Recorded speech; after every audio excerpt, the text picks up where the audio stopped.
What does it mean to be a backward, developmentally speaking country that has nuclear weapon? I'm sorry, what does What does it mean? So how do we assess if a country is developmentally backwards if it has nuclear capacity, like proven nuclear capacity? Doesn't that kind of change how we look at the country? It's developmentally backwards, and does the fact that they're able to develop nuclear technology change our perception of them? the fact that we had assumed that they were a backward country, is that... Do you think, so now you have a country that on other parameters, socio-economic is behind, but has this huge kind of military capacity, that may completely... I view that as being very Soviet Union-like, very Soviet Union.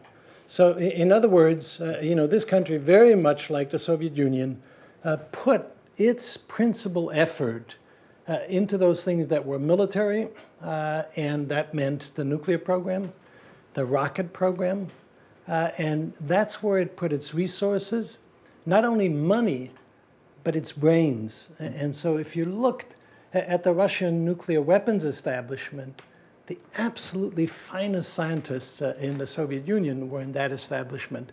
And essentially, they were not resources limited. And the same goes for the rocket program. And yet, as you well know, the rest of their economy, their capabilities, over the years, they initially also, just like North Korea, industrialized very quickly, focusing on heavy industries that's very important to the military sector. And then essentially, that whole model just caught up with them. And it caught up with North Korea. And so it particularly caught up with North Korea in the 1990s. And the reason for that is they were both taken off sort of the support list from Soviet Union and Eastern Europe, and then at the same time, they had a series of devastating floods and droughts. So the combination of all of that then just did not allow the state to keep up and be able to feed its own people. They've had great difficulty recovering from that, although they've done better in the last 5 or 6 years than you would have expected. But nevertheless, they're still on the Soviet trajectory. You can do it for the military, but you're just not going to be able to develop the economy. Yes, Tim. Dr. Hector, at the beginning of your briefing, you showed the incentives for pursuing a nuclear weapon. They're strong, from security to economic incentives. And then we have a number of countries that have developed the weapon and have capitalized on those incentives. So it seems if we want to end proliferation, we need to change those incentives. But what do those incentives look like, from your opinion? Right, so how do you prevent countries from developing nuclear weapons? I think it's become pretty clear you can't do it just through the supply side alone, by limiting technological access. I think it's necessary to restrict that in order to not make it too easy. But in the end, it doesn't work. North Korea demonstrated that. And actually countries like South Africa, were able to build the bomb. They eventually gave it up. So South Africa is a pretty good case as to what does it take to give it up. So they built the bomb because of security concerns. They built the bomb because they thought they might be able to put international pressure on the United States in case the Soviets or the Cubans, gave them difficulties. Maybe by then showing that they had a nuclear weapon program, the US would come to its rescue. For domestic reasons, probably not much. But then, as the apartheid regime was falling apart, also the Soviet Union fell apart. The Cubans went home. So the security calculus changed. And all of a sudden, they found the thing that they needed was access to the international market and the international community. That was the incentive to bring them back. Right now, that's the incentive that's at work for Iran. Iran has been cut off commercially, not as much as North Korea, but nevertheless, really limited internationally because of sanctions. And the hope is, by saying, look, you can rejoin the international community, that would be enough of an attraction to actually overcome the incentive for security. You can also look at the incentive in South Korea's case. South Korea was developing a bomb program also in the 1970s. So they had disincentives, namely the Americans just really twisting their arm and saying, we don't want you to do this. They had the incentive that allowed them to get rid of it was the fact that the Americans gave them a security guarantee. So they found they didn't have to develop their own bomb. The American bomb or the American military capacity was there. And that worked in the 70s. It's being again severely tested right now with both the Japanese and the Koreans. Do they still feel protected, sufficiently protected by the United States? And so that is the essence. And actually, if I get to a second part, I will talk exactly what the issue is for North Korea. Okay. So as you might imagine, I've given real presentations to the U.S. Security councils and agencies and so forth. So I've given a presentation by essentially video to the UN panel of experts. So and it's the UN Security Council panel of experts, but not to the whole Security Council, just to their panel of experts. So the panel of experts set up for North Korea, they come from many different countries, including Russia, of course, and China. And it was fascinating. After this 2010 visit, I came and I gave this report. And the Americans and the Brits were there just sort of egging me on with questions, big, easy questions to go answer those. And then, it was quite clear that the Chinese particularly, they weren't having any of this. So they more or less, they wanted to know whether that wasn't really, what we would call a Potemkin village, were these things actually operating? And when I come back, I'm always very careful to report technically exactly what I saw. Later on in my presentations, I can go ahead and give my analysis, but when I report, I have to stick to the facts. And so I told them, yes, I was not able to ascertain that centrifuge facility was actually operating when I was there, because I had limitations in how long, what I could do, but I talked to the people I saw, and I told them my view is that I believe it was operating, but I cannot tell for sure. So that's what the Chinese focused on, that it really maybe was not operating. I just saw these 2,000 aluminum cylinders, the casings that were there. And the Russians also are pretty skeptical. However, when the panel of experts did their report, it was clear they bought my technical analysis of what was there. And they were very, very critical and showed great concern of what was actually in North Korea. And I did the same, by the way, with the IAEA. The IAEA actually did go to Vienna. They asked me, took me 6 weeks or so to get there, but I gave them the presentation because they have the responsibility, that they might have to go back in. So I've given those presentations and I've made the reports. Yes?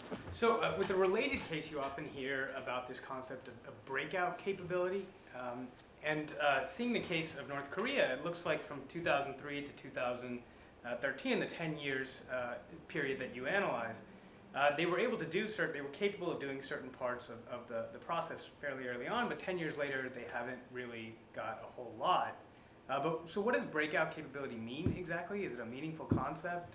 No, so that's a very good question, because right now that's a major sticking point in the negotiations with Iran, is what's Iran's breakout capability. And it by itself is not a terribly good concept, because breakout to what? Is it breakout to be able to make fissile materials? What the North Koreans did was they demonstrated that they did that in 6 months' time, and that's about how long it took them. They had the fuel rods there from 1994 when the reactor was unloaded. They were cooling in the spent fuel pond, and once they decided to walk away, they reprocessed, and around 6 months later, maybe 7 months, they were done reprocessing. They most likely reprocessed 25 kilograms of plutonium, so they had enough for, let's say, 4 bombs or so. So then the next step, in the spirit of my 3-phase model, they'd have to weaponize. So if they would just start weaponization activities, it would take them some years. But they had already done all of that homework in the past. And that's exactly where we believe we are with Iran. They've already done the weaponization experiments, the design, the experiments, how you implode a piece of highly enriched uranium or plutonium. They've done those experiments. That's one of the controversies about the Parchin facility. That's where it's believed they did explosive cold testing. North Korea, the intel agencies, which was made public, had perhaps run something like 70 such tests that we knew of back in the late 80s, early 1990s. So they had that capability. So you have the breakout. Now you have 4 bombs worth of plutonium. Now what are you going to do with it? So what are you worried in terms of breakout? If you're worried about missiles, they don't have it 10 years later, is my opinion. You know, could they have somehow gotten together a bomb that they used as a terrorist device? The answer is yes. You know, by 2006, they more or less showed they can pull off a kiloton. They could have done another test a few months later, and they probably would have gotten the 4 kilotons they got next time in 2009. So it took them from 2003 to 2006 to actually detonate a weapon. But that's because diplomacy slowed that down. They most likely could have done that in a year's time. So for breakout, then, to make the fissile materials, 6 months, because they had things ready. To build a device, probably another 6 months, and they could have detonated then. And so they would have had a terrorist nuclear weapon threat at that point.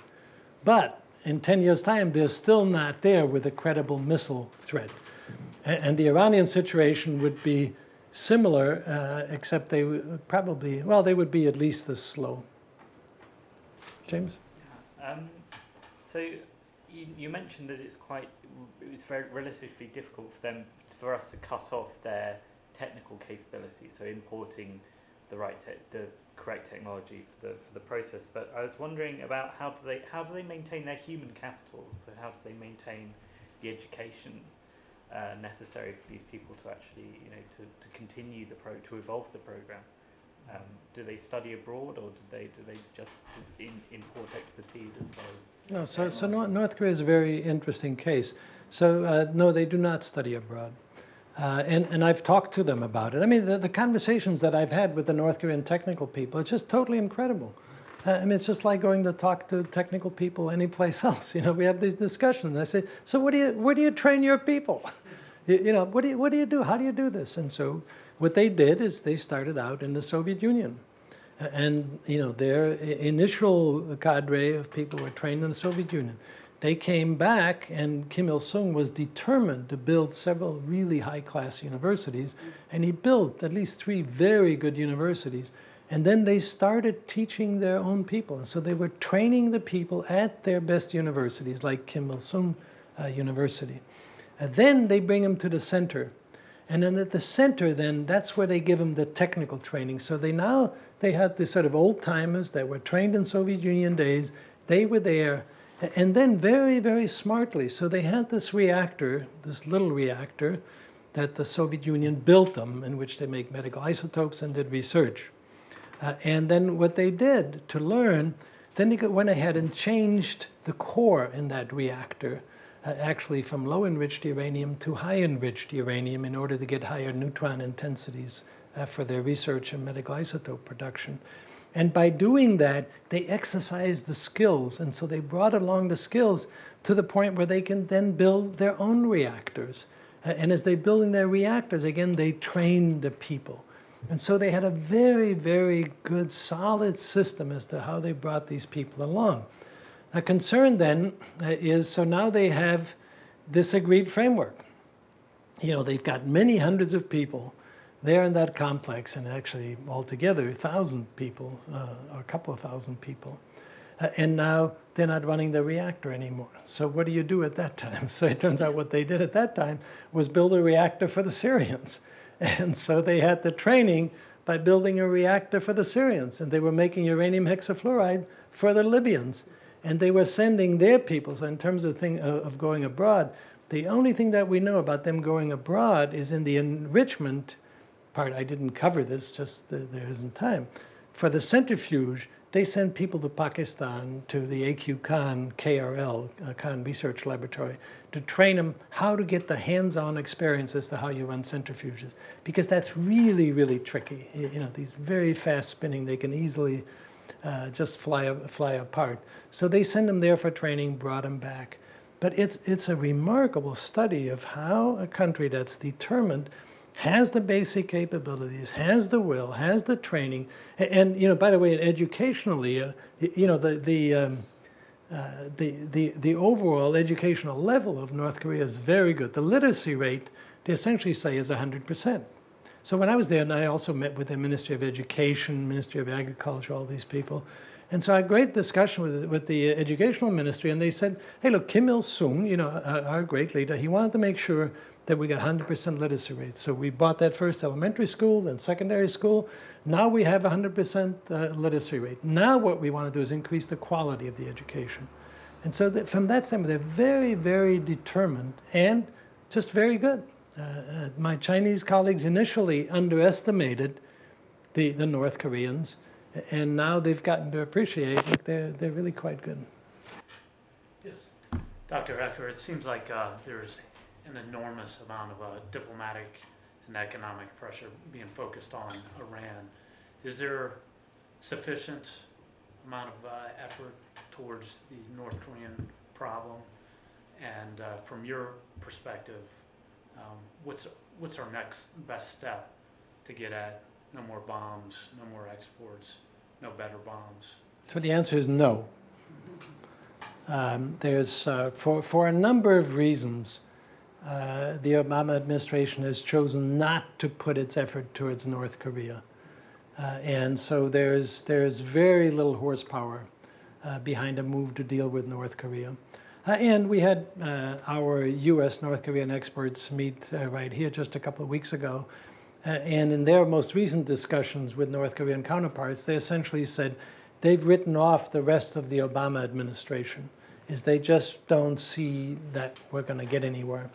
And so there's not enough you know, White House emphasis on trying to resolve the North Korea issue at this point. The potential could be, if they really do reach some major milestone with Iran, that they might turn their attention to North Korea. Because quite frankly, if the Obama administration could come out at the end, and instead of this timeline that I showed you, actually showed that they walked both Iran and North Korea backwards, that would be a major accomplishment. That's not in the books right now. To answer the question as to what would the next step be, the only way I can see getting there is through the South Koreans, or perhaps the Chinese. But the U.S. has been pushing the Chinese, you know, for the last 10 years to turn the screws on the North Koreans. That's just not how the Chinese work. So unless somehow they can get the Chinese to really buy off, and by the way, the Chinese buy my three no's idea, because they see that as a way that you could actually slow them down but not bring them to their knees. But right now, the American political capital is not being used. And of course, the North Koreans are not making this easy. You know, for diplomatically in this country, I mean, they can, you know, continue to do what they've been doing. And every time they do something else, launch something else, of course, it makes it more difficult domestically to deal with this problem. And so domestically in the U.S., it's very difficult to overcome this barrier. So I don't have great hope for the next couple of years, and they're taking advantage of it. Okay, we'll call it quits. Yes. Thank you. So, all right, thanks for being a great audience. Thank you.